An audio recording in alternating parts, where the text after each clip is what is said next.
સરદાર સન્માન સંકલ્પ આંદોલન સમિતિ કરમસદ ગુજરાત દ્વારા શ્રી સરદાર વલ્લભભાઈ પટેલના વતન ગામ કરમસદ ખાતે આજરોજ સરદાર સાહેબની 150મી જન્મ જયંતિ નિમિત્તે ભવ્ય ઉજવણી કરવામાં આવી।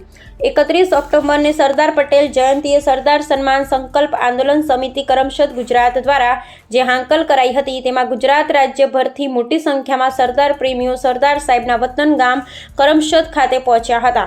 આ પ્રસંગે કોંગ્રેસ પક્ષના તત્કાલીન પૂજ્ય કેન્દ્રીય મંત્રી શ્રી ભરતસિંહ સોલંકીજી હાજર રહેલ અને સરદાર સન્માન સંકલ્પ આંદોલન સમિતિ કરમસદ ગુજરાતની સરદાર સાહેબના સન્માન અર્થે જ્યારે પણ કોંગ્રેસ પક્ષની સરકાર બનતા જ મોટેરા સ્ટેડિયમ ઉપર પુનઃ સન્માન સાથે સરદાર વલ્લભભાઈ પટેલ સ્ટેડિયમ નામાકરણ કરીશું તેમજ સરદાર સાહેબના વતન ગામ કરમસદની સ્વતંત્રની માંગને ન્યાય અપાવીશું। કરમસદ આણંદ મહાનગરપાલિકા અંતર્ગત ગ્રામજનોની મરજી વિરુદ્ધ સમાવેશ થયેલ ગામના ખેડૂતોની 40% જમીનો ઉપર કપાત થાય છે।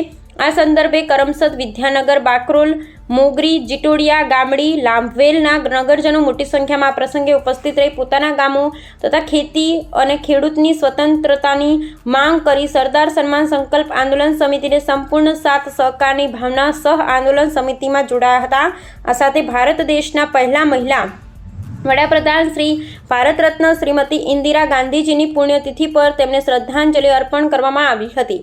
આણંદ જિલ્લા કોંગ્રેસ સમિતિ દ્વારા સૌ કોંગ્રેસ પક્ષના આગેવાનો હાજર રહી સરદાર સન્માન સંકલ્પ આંદોલન સમિતિ કરમસદ ગુજરાત દ્વારા ચાલતા આંદોલનને ટેકો આપી સરદાર સાહેબની 150મી જન્મ જયંતિની ઉજવણીનો કાર્યક્રમમાં ભાગ લીધો હતો।